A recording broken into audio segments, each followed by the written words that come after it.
recurring in nature in a sense. You know that it's recurring. You know it's subscription based. So if you look at SaaS companies, the ARR is essentially forward. It already gives you visibility 1 year out already. All right, it already gives you visibility 1 year out. Especially when you study the companies, whereby you must find out the contract term. All right, let's say if you look at Netflix, for an example. All right, for those of you who know, Netflix doesn't have a contract. All right, let me remember. I don't remember I signed a contract with Netflix. Basically, I'm a Netflix subscriber. I pay on a monthly basis, but I can cancel anytime. So that is where the difference lies. But some of you who, let's say you study Zscaler, for example, all right, their contract length is usually over a 2-year period or 3-year period, or even at least 1 year period. If you study Alteryx, for example, their contract size, the contract length is not size, sorry, the length.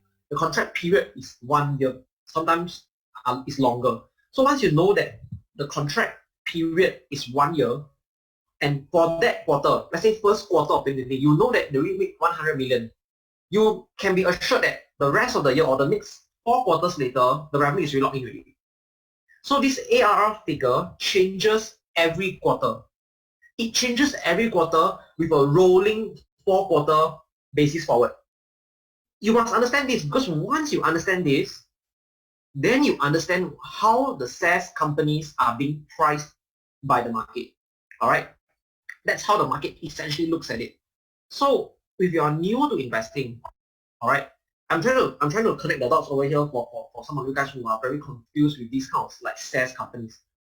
If you use the traditional way, all right, to understand the income statement, you're going to feel very uncomfortable. Like, why these companies are so expensive? Because the traditional income statement and the traditional companies tell you what this company made last 3 months. Are you going to be assured that the next 3 months they're going to make the same revenue? You're not assured, right? How can you say that you're assured? Like, let's say even for Best World, right? Some of you know I'm a shareholder of Best World International. Last 3 months they sold X amount of skincare products. How do you know next 3 months they're going to sell more? Are you sure they're going to sell more? You're unsure. We do not know, right? It's depending on market, depending on economic factors. It's not so assuring. But SaaS companies, you know that the contract length is 1 year. It's a subscription model. It's locked in. All right, very much likely, even in a very, very bad time, depending on how important the product is, I would say 70-80% will continue to pay because they need to keep the lights on, they need to keep the business operational. These are not expenses that they will cut so easily, right? Because it's essential to the business. If you're providing a very important mission-critical technology service to the customer. So you need to look at a rolling forward. That's why this line I underlined very clearly. ARR is known recurring revenue that you can bank on. So if you look at it on a four quarter out, you know that's the ARR. And in GYM, we learned that when you value companies, all right, we take what? We take EV over forward EBIT. So I'm looking at the EBIT 1 year out to do your valuation for GYM, correct, in the GYM calculator. So for SaaS companies, if you only use the ARR, it's not going to cut it because the market already knows that it's 4 quarters out because it's recurring in nature. So you need to look another year ahead, all right, to kind of make sense on the valuation. So let me give you the example, all right. Now, how do we find the ARR for Zuora? Okay, I'm just going to analyze it. I'm just going to analyze the figures. Of course, there are seasonalities, all right. There are some seasonalities in the quarters, but it's going to be very confusing to try and figure it out. So we are going to be on a conservative side. All right, we're going to be on a conservative side because you see, 3 months ended. All right, 3 months ended 30th April. They generated $56.8 million of recurring revenue. I'm just assuming that for the rest of the year, they're just going to make 56.8 million the same. But technically, you should expect that the coming 3 months, they're going to win new customers, right? Okay, very likely they can win new customers. So if they win new customers, the ARR will start increasing already. The ARR will start increasing once they win new customers. If they have more customers, then if they want more new customers that left, net they're going to have more customers. That means the subscription revenue will grow. So the ARR for next quarter will be higher. But I'm just going to assume that we analyze it. All right. So from April, 3 months ended 30th April, all the way to end of the year, every quarter they just make 56.8 million, and that's it. That's the ARR for Zuora. So if you take 56.8 million multiplied by 4 quarters, that is 227 million for the whole year. So you know already for 2020, January 2020 till December 2020, all right, you know that they're going to make 227 million. At least they know that they're going to make, very likely, okay? So that answers Priscilla's earlier question on analyzing it. I want to find the ARR. Usually I analyze the latest quarter. All right. Okay, let me look at the questions. All right.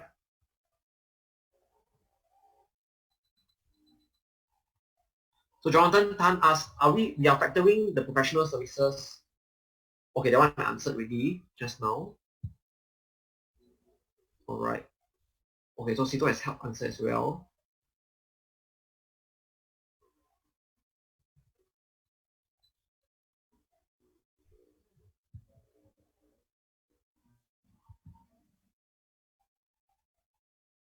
Okay, so far I think the questions are, do you guys understand? If you guys can understand, type yes. All right. If you have difficulty catching up, let us know so I can elaborate or I try to explain again. All right. So you have to get this concept down. You have to understand the ARR. All right, good. Seems most of you guys can understand. So I'm going to do this step by step. All right. Try to be as close as I can to the gym framework. So instead of EBIT, we find recurring profit. After that, we find the recurring profit margin. You just want to see how the margins are like. Now, it's only for that quarter, right? The recurring profit is only for that quarter. So we want to find the full year ARR. So you multiply by 4 quarters. So you multiply by 4, you annualize it. Okay? Good. So now we are going to forward 1 year. We're going to forward 1 year the ARR. Okay, like what I told you. The moment the financial report is out, all right, the moment the company announced financial results, 3 months ended April 30th, 56.8 million. Very likely so, if the company is a high quality company and they don't have very high churn rates, you likely know that 4 quarters out, 1 year out, revenue 227 million. Very, very different from traditional companies. The market doesn't look at traditional companies like that, very seldom. All right. SaaS companies, they have been looking at it this way. But now you have to apply the same concept. You forward 1 year. That means 2021, what is the ARR going to be? So you take the ARR, which is 227 million, multiply by 1 plus the growth rate, estimated growth rate. All right. So what's the growth rate to use over here? So this is very subjective. You have to read management's transcripts in the earnings calls, or you can just use the current growth as a proxy. And also you have to take into consideration the TAM.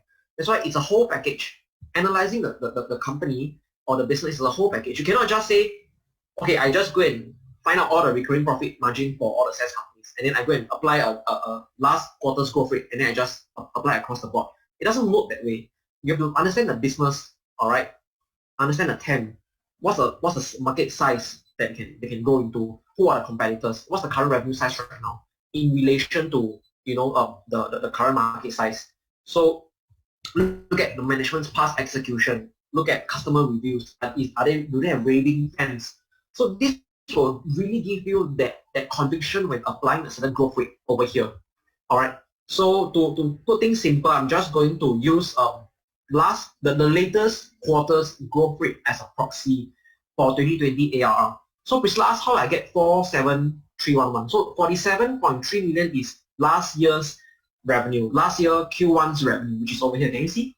You can see my mouse. This 47311 is 2019 revenue. All right. Okay. So can you see that 56.8 million, which is this, which the recent quarter's revenue, you minus last year's quarter, is about 9.5 million. So if you divide it, right, the growth is about 20%. So they have grown about 20% on a year-over-year basis. So for the forward ARR, I'm just going to do a 20% growth. So by financial year 2021, very likely the ARR is going to be 273.5 million. All right. So of course, this growth rate you can change it up. All right. You can put 15%, you can put 10%, but I just put 20% because I'm using the recent quarter as a proxy. All right. So as of this point, you guys understand? All right. Any questions before I move on? Let me know. If you understand, just type yes. Okay. Yes, Priscilla, is year-over-year growth.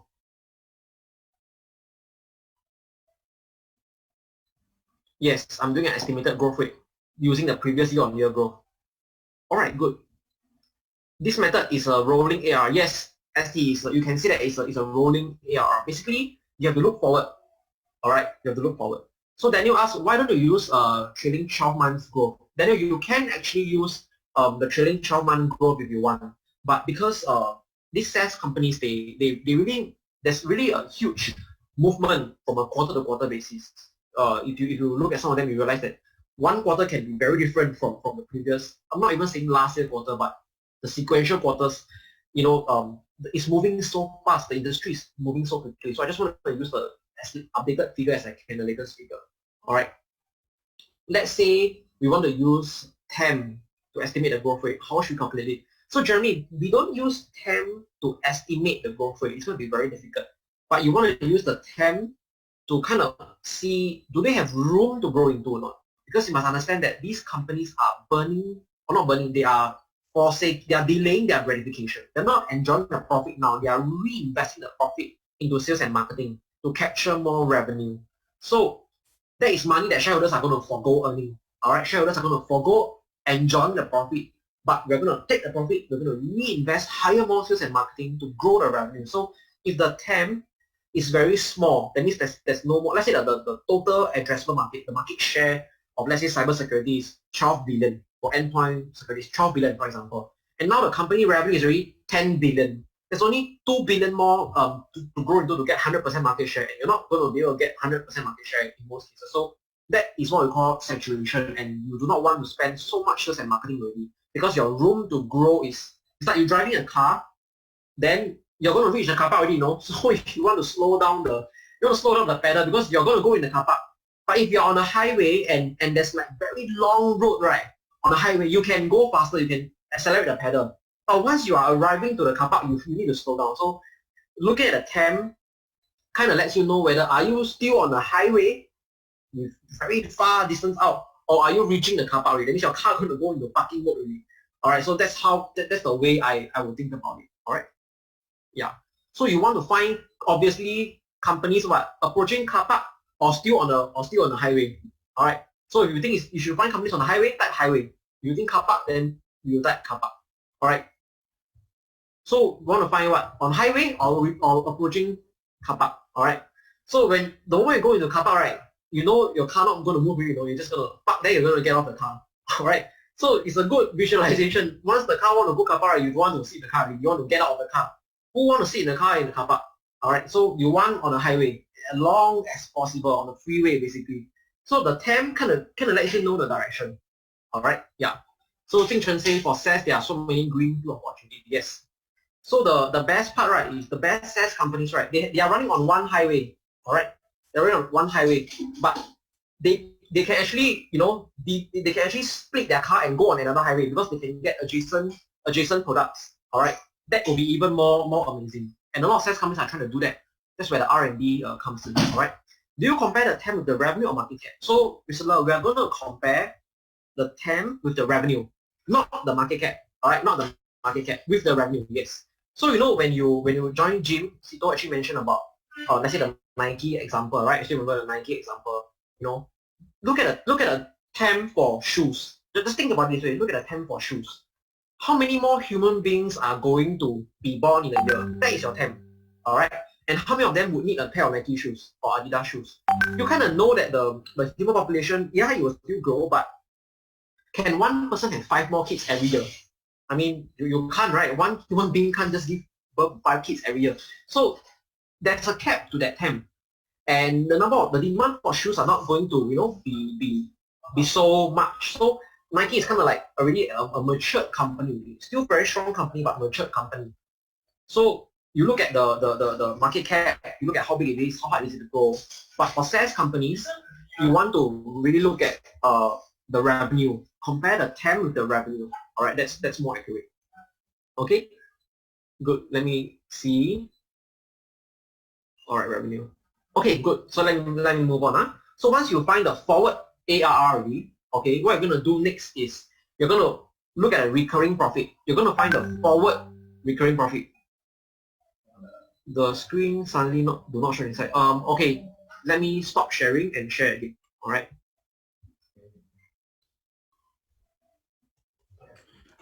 It is working on my side. You press share, see how it goes. Yeah. Present. Okay. Yanting, is it working for you? Let me know. Huh?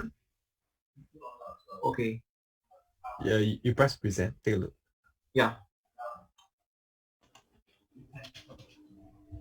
Okay. Yeah, it's okay.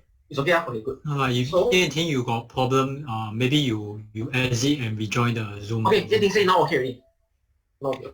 Okay, let us resume. So once you find the forward ARR already, now you want to apply the recurring profit margin. All right, you still remember the recurring profit margin that we find? All right, for 2020 is actually 18.9%. So what you do is that you take 273 million, which is the forward ARR, and you multiply by the recurring profit. So you're trying to find how much recurring profit is this business able to generate for you in 2021.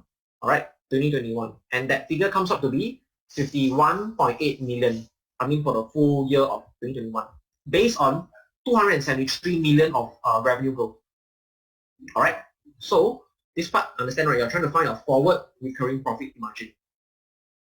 Okay. So now we are going to find. Finally, we are going to put the concepts together. We're going to bring the concepts together. We're going to do EV over forward recurring profit margin. All right. And that's about it. All right. So that's the valuation method for SaaS companies. So how to find the enterprise value? I mean, you can just go to Morningstar and find it, or you can just take the fully diluted shares, multiply by the share price, and of course you add back, your debt and you minus your cash to get the enterprise value. All right. So in the case of Zuora, the EV over forward recurring profit margin is 25 times because the enterprise value is about 1.3 billion, and then you divide it by 51 million dollars of recurring profit, that gives you 25x. Okay. So in GYM, we find EV over forward EBIT. All right, EV over forward EBIT. For SaaS companies, we find EV over forward recurring profit margin, or rather recurring profit, not recurring profit margin. All right. So yeah, I have a typo. It's not there's no M there. It's just a recurring profit. So let me just remove it quickly. So up to this point, have any questions? I'm going to pause a while and then I'll just answer any questions that you guys might have.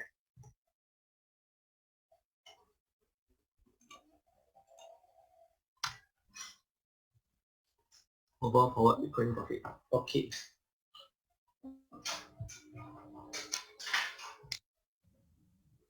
So basically, you find the net profit. Yes, Priscilla, not exactly the net profit, but the recurring profit, or the recurring profit, forward recurring profit.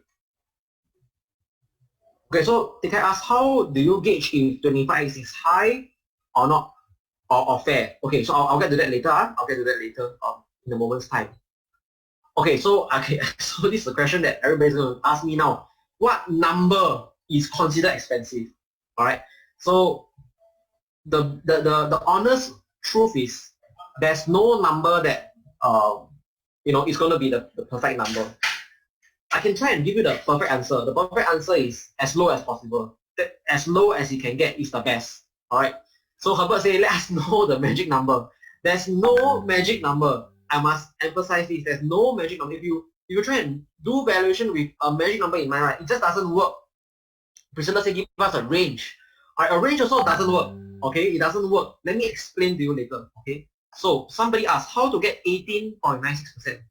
Okay, so who asked that? Let me see. So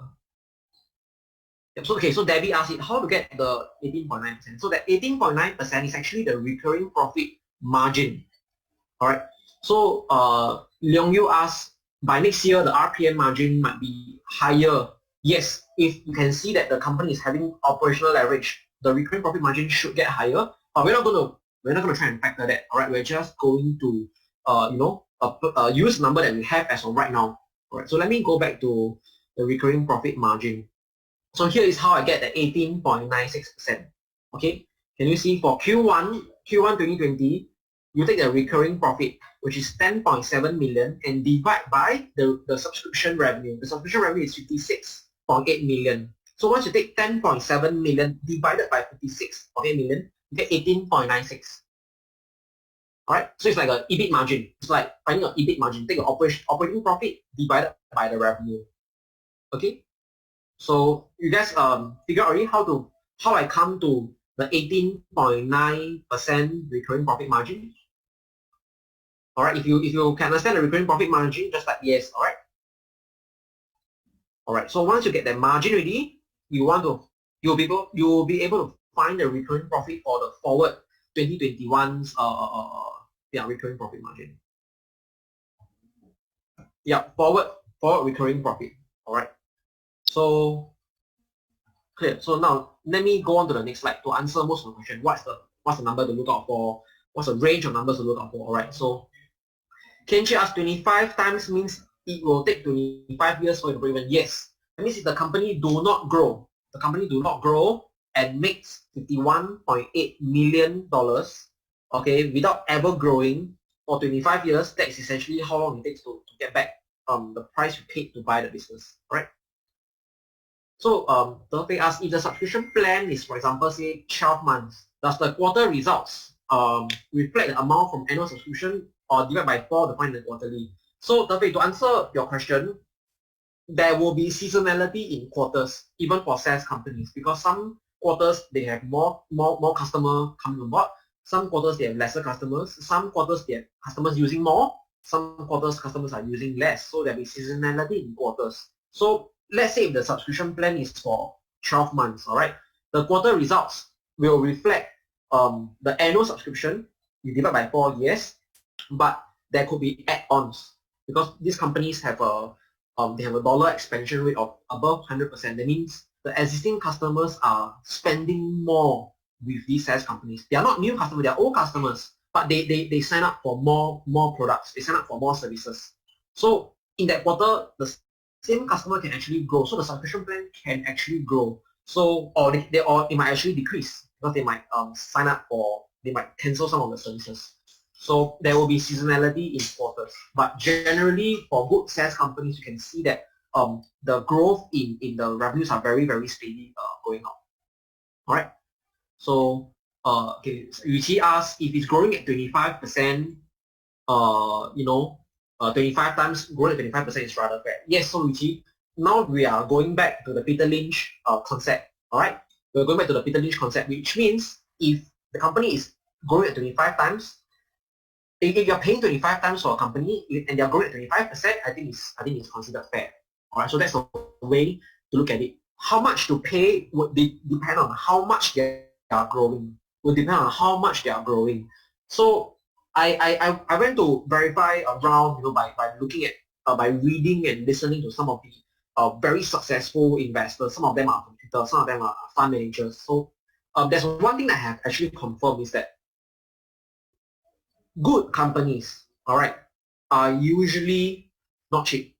It's very rare for good companies to be selling cheap. So if you are a growth investor and if you want to buy good quality companies, all right, oftentimes they're not going to get them in that market because a lot of people are looking at them. A lot of people know that they are very good, like MasterCard, like Visa, like Facebook. Very rare, maybe scandal here and there, you can jump in. So you have to understand that the multiple for good companies usually reflect the growth rates. All right, usually reflect the growth rates. So if you can buy a business at a multiple that is lower than its growth rate, right? I think that's the time where you can start to build a position. You don't have to all in at one go, but I think it's good to build a position. Maybe you start buying big and bits and you monitor the progress going forward. All right. So let me take a look at the questions. So yes, someone asked, that means 2021 revenue shown in report will change from quarter to quarter. Yes, every quarter the ARR will grow or decrease depending on the growth rates of the company. All right.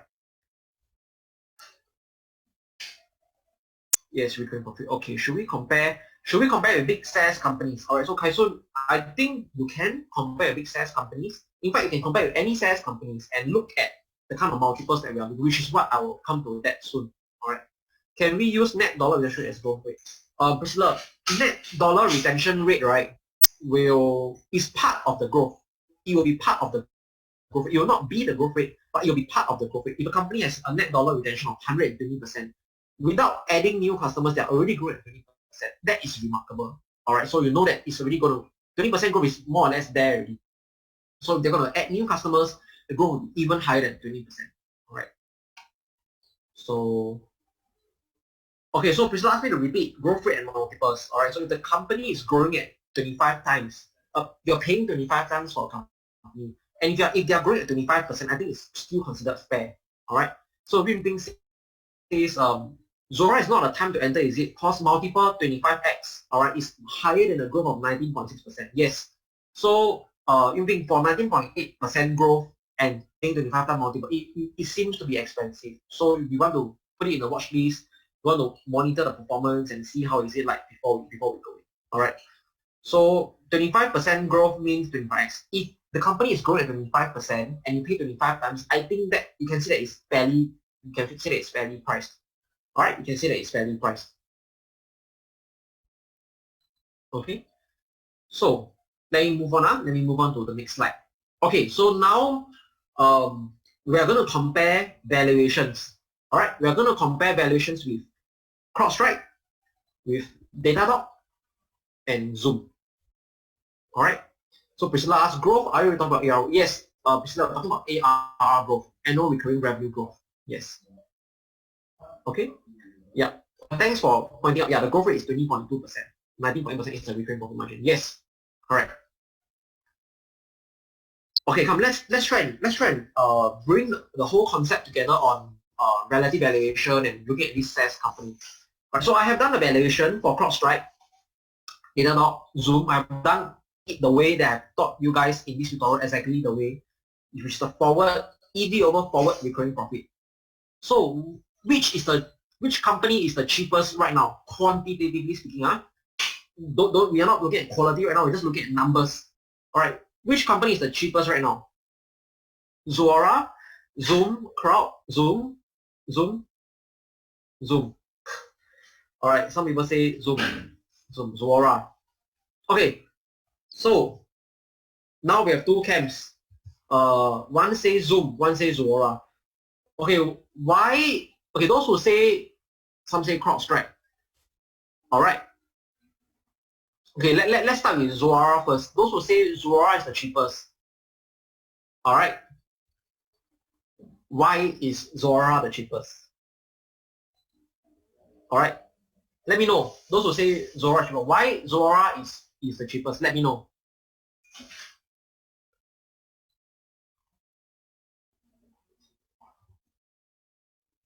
Let me see. Sorry, let me remove the M again. So it's confusing. It's confusing. Okay, guys, let me know why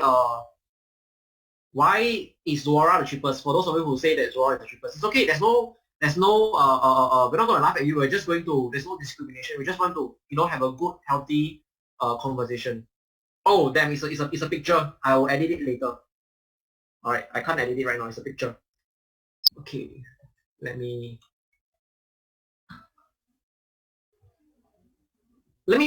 switch the question around. Which company is the most expensive? Okay. Which company is the most expensive? Wow, now the answer changed to Zuora. Alright. Okay. That's very good. Now I can relax a little bit now. Alright. I can relax a little bit now. Okay, I'm happy that you guys most of you guys get the concept. Most of you guys have gotten the concept. So now you guys understand why just now I told you that I cannot give you a number. You cannot just apply 25 times means it's the cheapest. Alright, I was so worried that most of you guys would say Zuora is the cheapest, after I've talked so much. You cannot just see the lowest multiple means the cheapest. You cannot just look at that. You have to look at the growth. So quantitatively speaking, without looking at qualities, right now Zoom is the cheapest. Zoom is the cheapest, followed by CrowdStrike, followed by Datadog, followed by Zuora. Alright. So Zuora is actually the most expensive. Priscilla asked, is your figures? Yes, Priscilla, my figures are the latest updated figures. All right, it's all the latest figures. So Zuora is selling for a 25 times EV over forward recurring profit multiple, but it's the most expensive. All right, even though other companies are trading at selling for a higher multiple, all right, way higher than 25 times, but Zuora is the most expensive because you have to tie it in relation to the growth rate. The growth rate matters a lot more. All right, so for those who have answered, from the cheapest to the most expensive is Zoom, Crowd, Datadog, and then Zuora. Zuora is the most expensive. Zoom is the cheapest. All right. So now we are going to introduce the concept. Just now, Sito said Zoom have a lot of competitors. All right, and I think it's true. I think it's very true. Zoom has a lot of competitors. All right, you have Google Hangouts, you have Microsoft Teams, you have Cisco. You know, these are big guys. They're coming in. So now, once you see, investing is really about thinking. You cannot just blindly punch in numbers and just blindly look at numbers and then just make investment decision. It's going to be very difficult to do that. All right, unless you are a very talented mathematician or whatever. So you can play around the numbers. But once you start introducing the qualitative concepts into valuations, the story changes. The story changes altogether because you must understand that growth rates, all right, are subject to changes. Right now, if the growth rates hold up, right, then I'm right, Zoom is the cheapest. But for some reason, if Zoom's growth rate suddenly falls off the cliff, the company becomes expensive, you see. So that is the risk. All right, I have to have a caveat. That becomes the risk when you do growth investing, because the moment the growth is not there and you pay a high multiple, you just essentially lost money. So when Sito added the point that Zoom has a lot of competitors, it's fair. It's a valid point. It's true. Zoom has a lot of competitors. So that's where doing the market research comes in. That's where understanding competitive positioning comes in. That's where studying competitors come in. You must find out whether the growth is sustainable or not. All right, because if the growth is not sustainable, you're gonna overpay. All right. So I'm gonna say zoom out, don't zoom in. All right. So now Zoom's stock prices, right, had a meteoric rise because they beat the estimate. So once again, when you look at SaaS companies, the management always usually give a guidance because they kind of know what's the run rate and how much revenue they're going to get for the year. They give a guidance. The moment they raise the guidance, right, the stock will move upwards. The moment they raise the guidance. Do you guys now understand why when management raise guidance, the stock price move? Because the company just got cheaper. Because the guidance is raised, the growth rate is higher. All right, that means our ARR is now a much larger figure. So if your ARR is a much larger figure now, the recurring profit is much higher. So if the recurring profits are much higher, the multiples are going to be lower. That's why the price will move up. The price will move up to reflect the growth that the company is having. So Zoom's stock price really flew to the moon, really zoomed to the moon because they beat the guidance and they raised the guidance.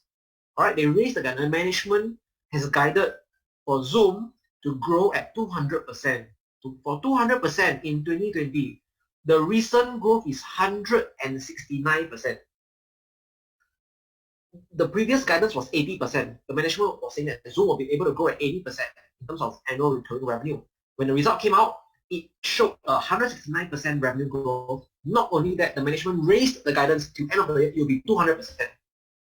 All right. So person asked, why would management to guide so high? The management dares to guide at 200% growth because I think they're able to kind of see the run rate. All right. They kind of see the run rate. They kind of understand that the revenues are going to be recurring. It's growing, so that's why they guided. So when management raised the guidance, right, it shows very confident, especially for a company that has been beating guidance quarter after quarter after quarter.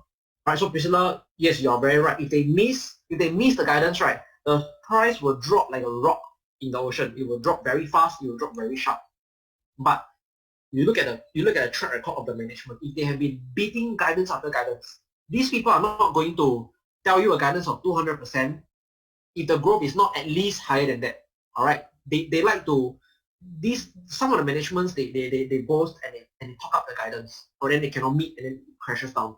But there are some management, right? Some management they send back the guidance. That means they tell you they're going to grow at 200%, but actually they know that they can grow higher. So when the result come out, it beat the estimate. All right. So you must also look at the performance. So Herbert made a very good point. For those of you who have been with us for a while, you guys still remember Zscaler, right? Zscaler fell from, but how much did they drop from? I think $90, I don't know, was the highest. They fell from $90 all the way to, I don't know, $50, and then it went down lower, right, to $40. Yeah. Oh, somebody got up 85 to 30, 88 to 35 to $30. Yeah, so the management was kind of expecting Zscaler to grow at about 80%, right? But if I'm not wrong, roughly they are growing about 80% or 60%, I can't remember. And then after that, suddenly the growth came in at, I think, 39% or 40%. So the price really fell like a rock, because you understand why the prices fall. The price fall because the ARR is now a much smaller figure than expected. All right. So the market has to correct itself. Once the ARR figure is much smaller than expected, the recurring profits are going to be much smaller than expected. So the multiples are naturally going to shrink. So the multiples are going to move, all right, in the short term. In the short term, the multiples are going to swing up and down in relation to the growth rate, in relation to expectation. So it's our job as an investor to figure out this multiple that the market is pricing in now. Is it pure optimism with no fundamentals backing? Or is there a fundamental reason why these companies are able to hold the multiples so well? All right, you have to understand it. So markets are always forward-looking. So what moves stock prices in the short term is this multiple, this expansion and contraction of multiples. All right. So this is why stock prices move. That's why in the short term, markets are a voting machine. It's all sentiment. It's all expectation. It's all what they think. All right, what he think, what she think, where the market is going to go. And if you are optimistic, if you are confident that the growth is going to be very high, the multiples will be driven upwards to reflect that growth. All right, to reflect that underlying expectation. So when the markets when a business do not meet expectations, the stock gets punished. All right, the stock will fall very dramatically. So that is where a lot of Singaporean investors might feel a bit uncomfortable, like why the US market can move so much, right? Like Singapore, we don't have much movement in the stock price because the companies that listed in Singapore, how you expect them to grow 30-40%? Or because they are mainly manufacturing, they're on the lower value end, on the lower end of the value chain. So, very dead market, right? It's kind of there, Yeah. So, okay, so Priscilla said, I hope more companies use guidance. All right. So, yeah. They might ask, if Zuora grows back by the 40%, then the price will move, man. The price will move upwards. All right. Okay, so now you guys understand, you cannot just look at the number. Lower that you buy, you're going to get in trouble. You have to look at the growth rate.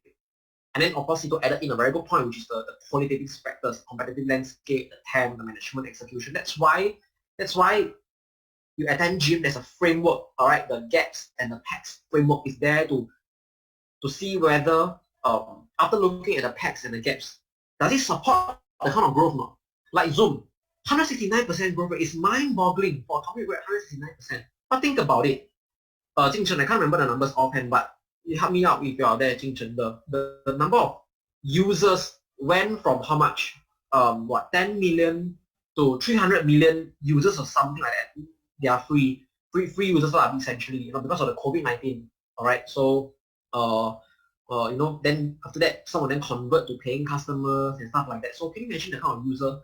Oh, Herbert says it's not user. What is it? What's the number? Something like 10 over million using or daily meeting participants. It's daily meeting participants. So it's like if one user attended 10 meetings in a day, so that's considered that one person represent 10 meeting participation. Yeah. So it went from 10 million to 300 million. Yeah, 10 million is how many times? It's 30 times, right? Yeah, it's 30 times. That's crazy, the number of participants. So imagine some of them converting to users, all right? And then the meeting time, all right, I heard something about the meeting time. What's the meeting time? Aaron, what's the meeting time? How much growth was the meeting time? If I'm not wrong, it was like 20 million to 2 trillion. Yeah, so the meeting time, maybe in minutes, 20 million to don't know how many trillion time in minutes was being done via Zoom. So you have to look at the fundamentals, all right? You have to look at the fundamentals and understand where the company's trajectory is going. Is it going to able to keep up this kind of revenue growth, all right? And how long they can keep doing that, all right? So Sito say, hey guys, I think I'm getting Zoom fatigue right now, all right? So I think Sito has spent a lot of time in Zoom, whether it being the funnels and the webinars and whatnot, and we are a paying customer of Zoom, by the way, all right? So yeah, so these are things that you have to take into consideration. All right. Okay, so I'm going to move on to the next slide. All right, it's going to get a bit more complex. All right, but don't have to be worried, don't have to stress. I only have put in a growth rate for this slide, but look at the next slide. All right, look at the next slide. All right.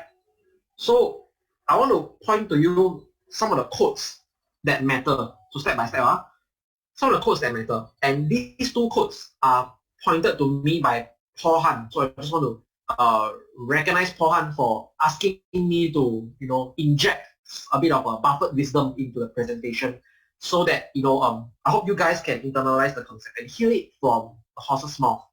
All right, Warren Buffett said this: the ideal business is one that earns very high returns on capital and that keeps using lots of capital at those high returns. So that becomes a compounding machine.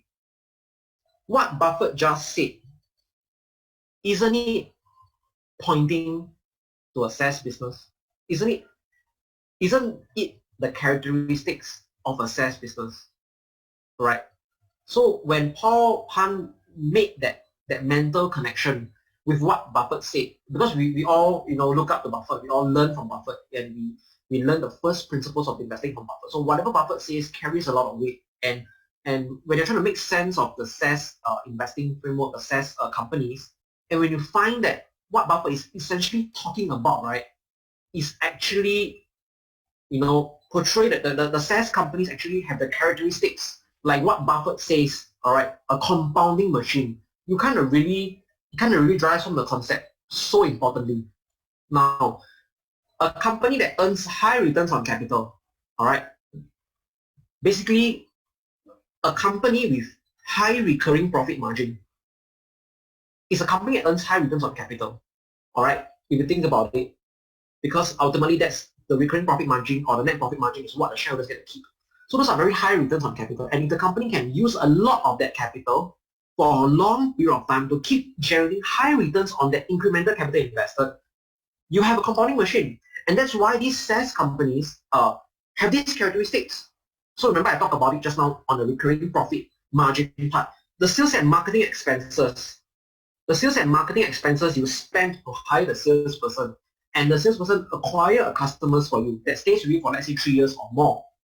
The cash flow streams that come back results in a recurring profit, right, margin of 20%, 30%. That is remarkable, Every $1 of revenue generated, you keep 20 cents, 30 cents. That is a remarkable business. And on top of that, you have a high margin, you have revenue visibility. The revenues are going to come in. All right, so now you understand why a lot of SaaS companies shouldn't be profitable on the income statement. They shouldn't be. They should be reinvesting. They should be reinvesting those capital if the money reinvested can earn a high return. And a lot of these SaaS companies have very high margins. So the returns are going to be very high. So essentially, if you look at this slide, right, capital and income. So income is your recurring profit. Income is your recurring profit. The capital over here refers to the sales and marketing expenses. All right, the sales and marketing expenses. So it's a virtuous cycle. The compounding machine is being set up very beautifully. In a traditional business, the capital refers to machinery. All right, property, plant, equipment, and it refers to working capital, your receivables, your payables. All right, so that yields a very high return on capital. So let's say we look at Zara, for example. I know Zara is closing down 1,200. So let's look at Zara for example. They are able to earn high returns on capital because the cost of goods for cloth or the fabric, it's X dollars and they're able to sell it. So once they have a lot of payables, they use the supplier's money, they open new stores, they keep opening stores, expanding stores. That is capital being invested. That's capital being invested and it produces income. So the more income they produce, the more stores they can open. So you think of it like Domino's. All right, Domino's has been 100 beggars, by the way. The Domino's pizza, it has been 100 beggars. So you keep opening new shops, So that's capital invested in the business. All right. Some of you know, let's say Subway franchises. Opening more franchises is actually capital being invested. Opening more shops, and those shops, if they can earn a high income, you take the income and you open even more shops. So that becomes a compounding machine. So that's what Buffett is essentially saying. And he only invests in companies that have high returns on capital and can use a lot of that capital. Like for example, Seas Candy. All right, and it earns a very high return on capital. So some of the businesses that cannot continue earning high returns on capital, the capital is being sent back to Buffett, and Buffett would use that capital to reinvest elsewhere. So that's the entire Berkshire model. That's what made Warren Buffett today, because he keeps conserving capital, he keeps reinvesting capital at a high rate of return to compound his wealth. All right, but for SaaS companies, the CEO, all right, you think about it, the CEO is doing it for us. The CEO is the steward.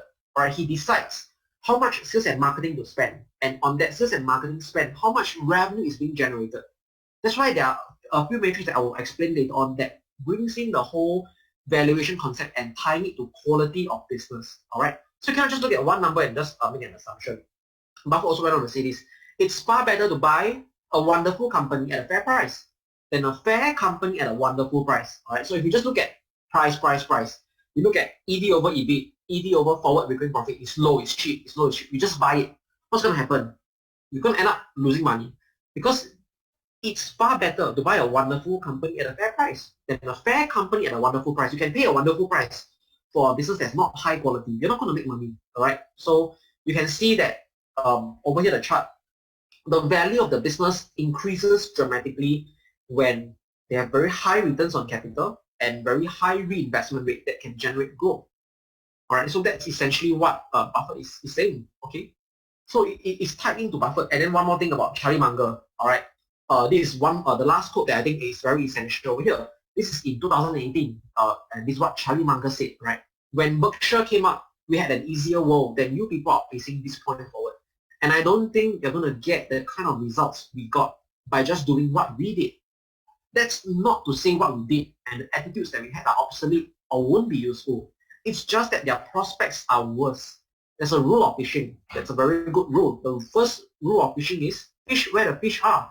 And the second rule of fishing is don't forget rule number one. And in life, it's the same thing. So, Munger is so ahead of his time. He is able to come up with such deep teachings that in a few simple words. A lot of people modeled Buffett, modeled Munger. They go for the cheap stuff. Not saying that it doesn't work now. It still works. All right, but you're not gonna get the kind of results that what they got. All right. Buffett made a lot of money. Munger made a lot of money through investing, and for those we know, they managed to compound wealth at I think 20%. All right, over a 50-year period, and that's why they are some of the world richest people. It's gonna be very difficult to compound your wealth at a 20% rate, right? By going for those cheap companies and those low quality businesses, all right? Because once your capital gets to a certain size, and you're not going to be able to just do it. You're not going to have the liquidity to do it. You're not going to be able to enjoy the kind of compounding effect. And in this world, right, because of technology, because of digitalization, you realize that strong companies get stronger, weak companies get weaker, and that's a trend that we see. So you really want to delegate. You're trying to, let's say you invest in Berkshire, you're trusting Buffett to invest money for you to compound at a high rate of return. When you buy SaaS companies, it's the CEO and the team that's allocating that capital for you. They are deciding how much to spend on sales and marketing, how much market share can I grab, how much money to spend in R&D, and all that must translate to a high return. So the recurring profit margin and the gross profit margins are there to let you know what is the return on capital, like what's the return on the revenue generated. Okay, so next. Now it gets interesting. All right, now it gets interesting. So here are some of the essential metrics that I'm going to put it up there. First thing first, the recurring profit margin. All right. Look at Zuora, look at CrowdStrike, look at Datadog, and look at Zoom. Okay. Look at the recurring profit margin. Zuora is at 19%.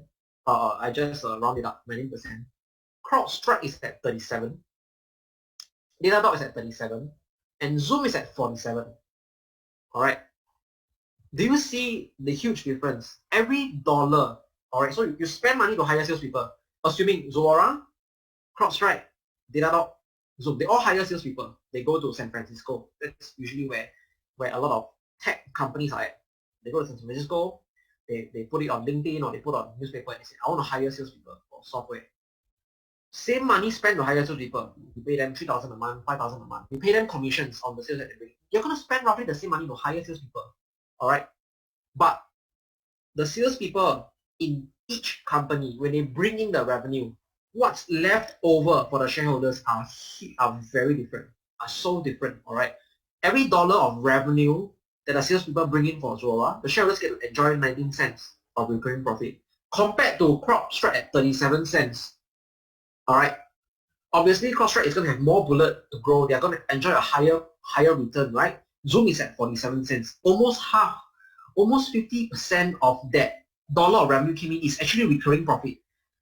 All right. Can you see how remarkable this is? Like, you know, go to SGX and run a screen. How many companies have? Let's not even talk about net profit. Okay, let's talk about operating profit. How many companies have even operating profit at 47% on SGX? I tell you, it's almost like, I think you can use two hands to count. All right, it's remarkable. So, you know, when we look at companies, you need to look at enough companies. I'm not saying you only look at the best companies. Look at the lousy companies. All right. If you look at enough companies, you will know what is good and what is not good. 47% recurring profit margin is absolutely mind-boggling. Right? It's a cash. It's like having a printer that can legally print cash. You understand? All right. It's as good as it gets. And why is that so? If you think about it, Zoom is a software, sits in the cloud. People download it, people use it, people pay a subscription to it. Every incremental user, is that cost?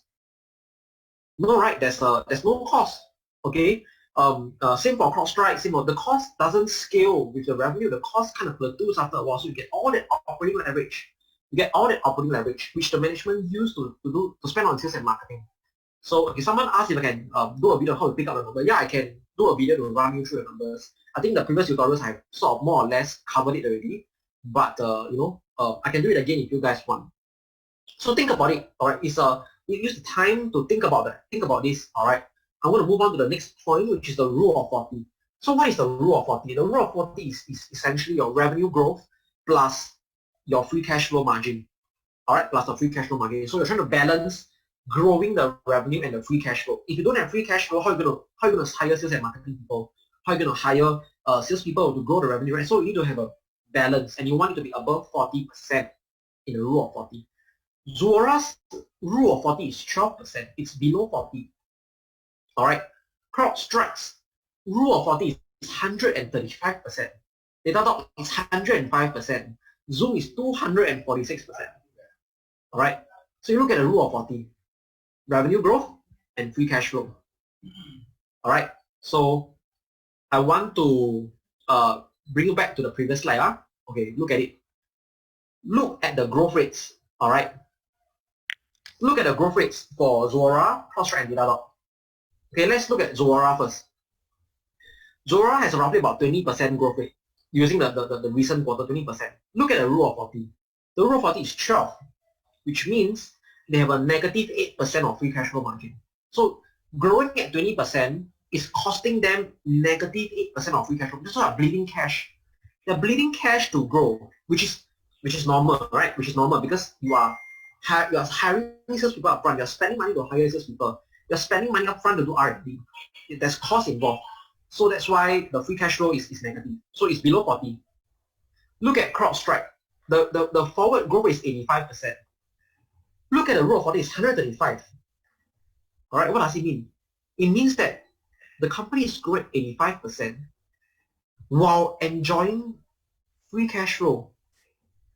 Isn't it mind-boggling?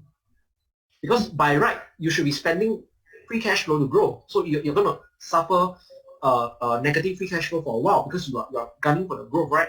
But these companies, all right, are growing at 80% rates and they have free cash flow. They're generating free cash flow while growing. And why is that so? Because of the high recurring profit margin, because of high gross profit margin, because of dollar expansion rate, because of the recurring nature of the revenues. I cannot find any other kind of business, right, that have such characteristics.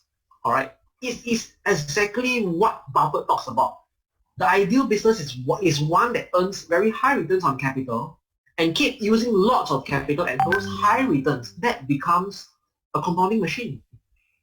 So the more free cash flow you have, the more you can spend to accelerate. The more oil you have in the engine, right?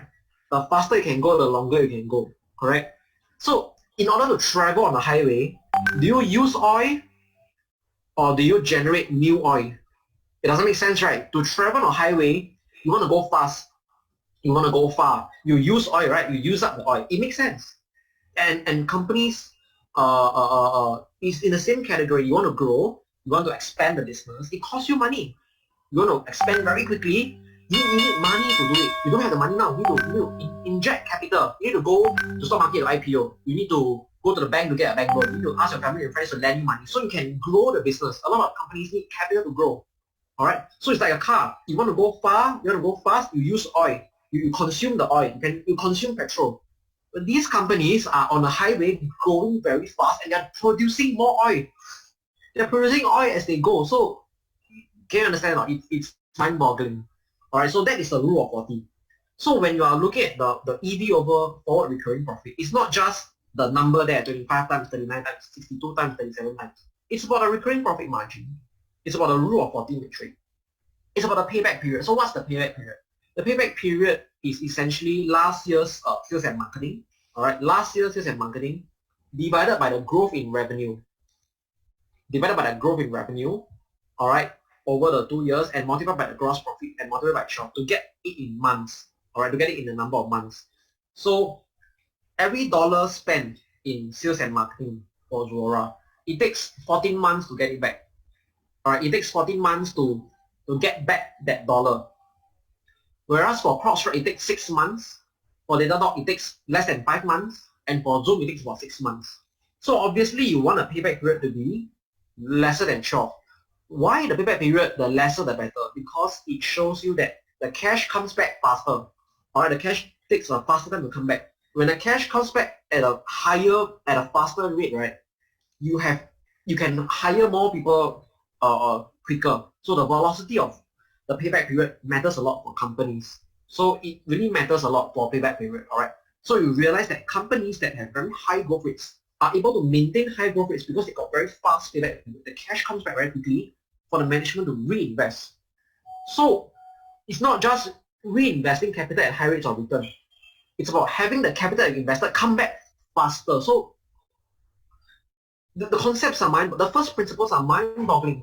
The compounding works on each other. It stacks up. Like one point after another, it just stacks up, right? High returns on capital. Use lots of capital. Capital comes back very fast. You reinvest even more capital and it generates even higher return and it comes back faster. So you just have like a snowball of just like compounding and minting money. So you have to understand and internalize what payback period means. So payback period, same as time to recover CAC. Yes, Priscilla. So the payback period is the same as the time to recover the CAC. So it's good that you managed to draw that connection.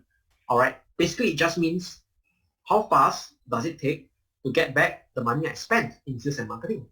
Don't forget, the sales and marketing is my recurring profit. It's actually my recurring profit. All right. I'm choosing not to enjoy that recurring profit. I'm choosing to reinvest it because I know by reinvesting that recurring profit, I got very high returns on that recurring profit because of my gross margin, because of my recurring profit margin. Now, if I can get it quick, I can get it back fast, I can get the cash back to reinvest. All right. So Jonathan asked, why do I take the revenue difference multiplied by gross profit? So you think about it. The difference in revenue is the new revenue that you generated. So you spent X dollars last year on sales and marketing. You want to know, out of that X dollars that you spent in sales and marketing, how much revenue is being, how much new revenue is being generated. It's not an exact calculation, but it takes how fast it takes to get it back in terms of new revenue.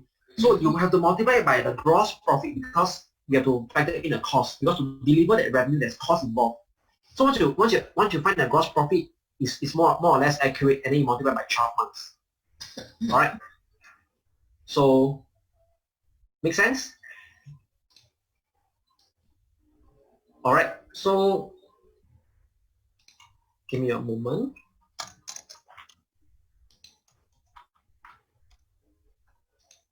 Okay, so next I'm going to move on to reinvestment rate. Alright, so reinvestment rate is your sales and marketing divided by your recurring profit. So like what I mentioned earlier, the recurring profit, right?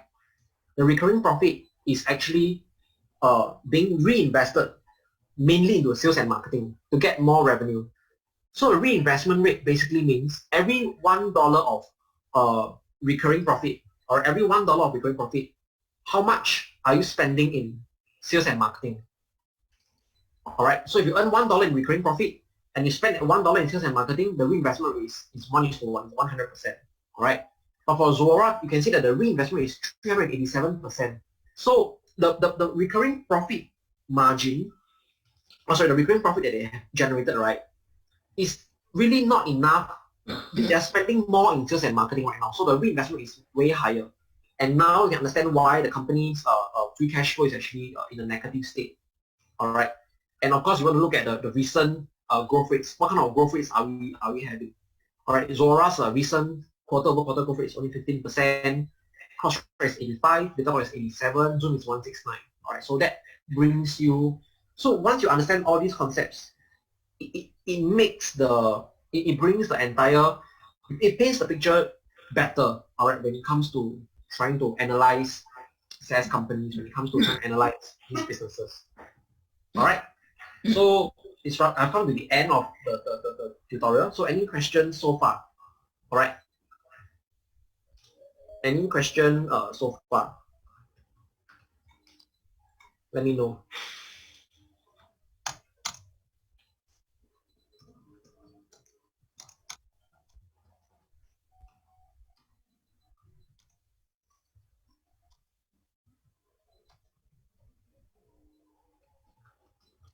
Okay, Caroline asks, okay, can you explain the payback period again? Yeah, sure. So payback period is last year's sales and marketing, alright, divided by the difference in revenue.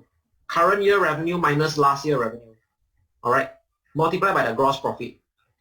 So let me do an Excel for you guys, and then I'll just talk it through there so the numbers can make sense for you.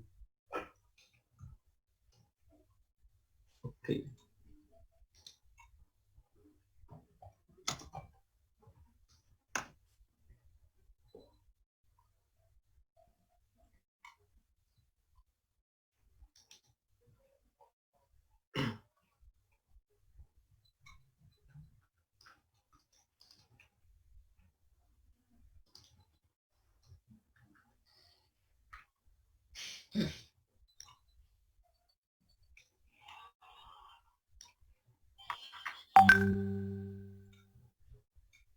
Yeah, let it look. Right, I'll just run a very quick simulation on two companies. Okay, so here we have company A. Alright. So let's say in 2019. This is a year 29. Okay. So this year, this is 2019. This is 2020. Alright, and the revenue is $100. 2020 is $130. Alright, so the sales and marketing expenses. Okay, so you have a COGS. Alright. Let's say the COGS is $35. And then this is, let's say, $45. And then you have your gross profit, right?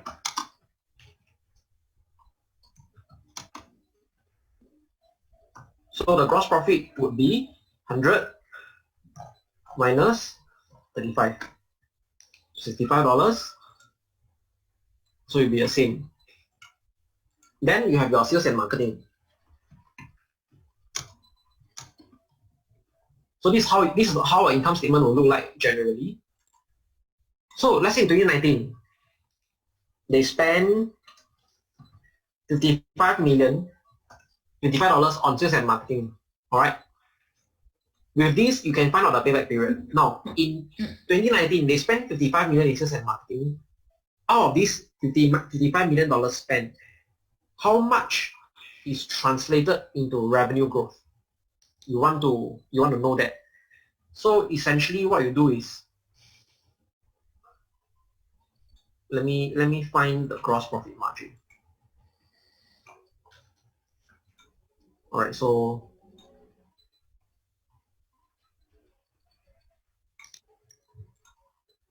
the gross profit margin will be 65 divided by 100. Drag it over.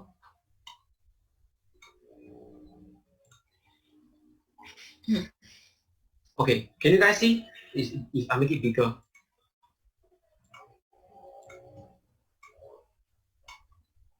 So the payback period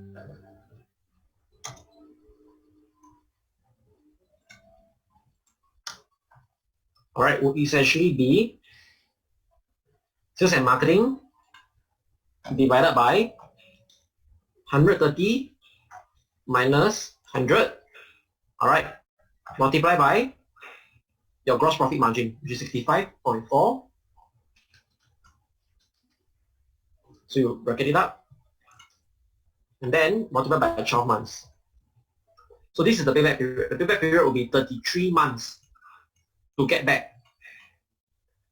And that's how you find the payback period. So $55 spent in sales and marketing resulted in a $30 revenue growth. But that $30 revenue growth, you have to remove your costs. Alright. So it's 65% of that $30. So that is the payback period. So this is not a good payback period because it's more than 12 months. It's more than 12 months. Now if I increase the revenue, alright, obviously the payback period is going to be lesser. So it is a measurement of, we can call it sales efficiency, or we can measure it as a return on investment. How much return is coming back to shareholders for spending that $55 in sales and marketing? All right. So let's say if another scenario, company B, right? Let's say now it's company B. Okay, let me copy it over here, put it side by side. All right.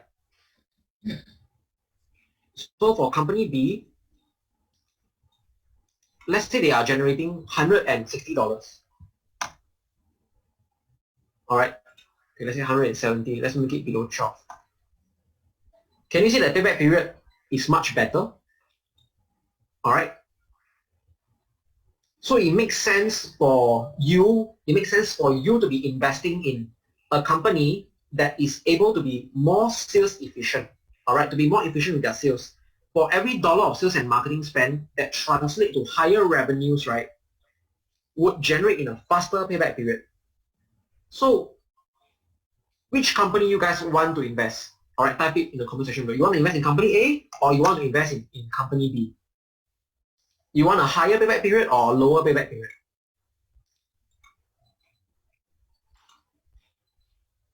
All right, B. Correct, it makes sense. So can I say that a company with a lower, with a smaller payback period, all right, the more efficient the sales is? Can I technically say that? Can I say that if you got very good payback, very fast payback period, your sales efficiency is very high, your return is going to be very high. So the concepts stack upon one another. High returns, consume high capital to grow even more returns. You get the money back. The velocity of the payback period is very fast. It improves. All right. So let's say I can't see the cell formula. Let me show you the cell formula. All right. So this is the cell formula. Okay. Sorry, it's multiplied. Yes, multiply by gross profit margin. Multiply by gross profit margin. All right, GPM. GPM over here, multiplied by 65.4%. Okay. So once you once you do the formulas and you practice, so in future tutorials when we are doing more, SaaS companies, you guys would get the opportunity to practice more on your, okay, just practice yourself on the free time and get back to us if you need help, right? By running all these kind of like numbers on a spreadsheet, it kind of help you internalize the concept much better. So last year sales and marketing divided by revenue growth multiplied by gross profit margin, and then you multiply by 12 just because you want the answer to be in number of months. All right. Revenue used, yes, Nick, subscription revenue only. Wiley say most people confuse cause the slide mentioned gross profit. Yep. Oh, I'm so sorry. It should be gross profit margin. Sorry, not gross profit only. Let me add it in. Gross profit margin. Yeah. Gross profit margin. Okay. So Kenji said, payback period also means the time taken to get back the amount. Yes, Kenji, it means the time you spend to take back your sales and marketing. Obviously, you want it to be faster because mathematically, the faster you take back, the higher your return is, the more efficient your business is. So when comparing, so how we define quality companies? When defining quality, payback period comes into play over here. All right. So now if you realize, right, okay, going back to this slide, if you realize the matrix that I have listed down, these are what I call the essential matrix. All of these matrix point to a quality company. All right.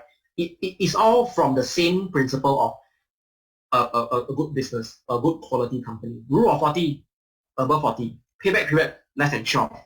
All right. Reinvestment rate, all right. It tells you the amount of money that they are reinvesting back into the business. And then you compare and you look at the growth rates.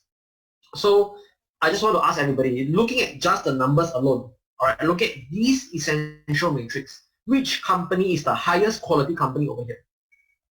All right. Which company is the highest quality company? Just quantitatively speaking.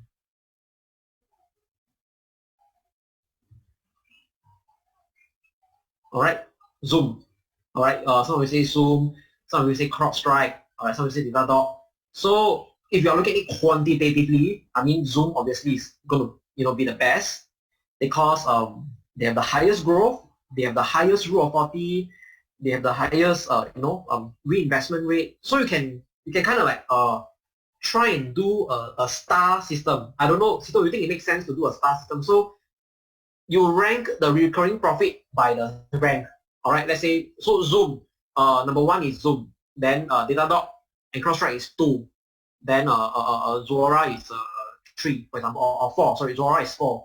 Then rule of 40, Zoom, you put what you rank. So you add up the rank, you tally up, right? The company with the highest rank would mean quantitatively, they will be the best quality, all right? So as of right now, obviously it's Zoom, but of course you want to monitor the churn rates, you want to monitor the growth rates, and that's why you have to monitor the quarterly results, right? So, okay, you see us, how do you calculate reinvestment rate? So reinvestment rate is just sales and marketing divided by recurring profit. That's about it, right? You can find it in the income statement.